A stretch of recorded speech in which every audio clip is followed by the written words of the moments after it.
างคนเฮ็ดในน้อยก็ได้หลายแต่เฮาเฮ็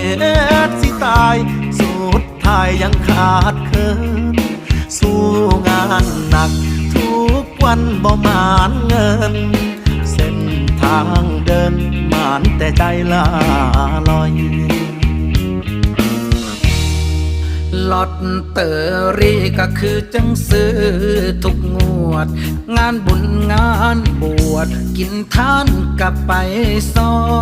ยศาสตร์ก่อนเฮ็ดบาปยังไว้น้อคอยวาสนา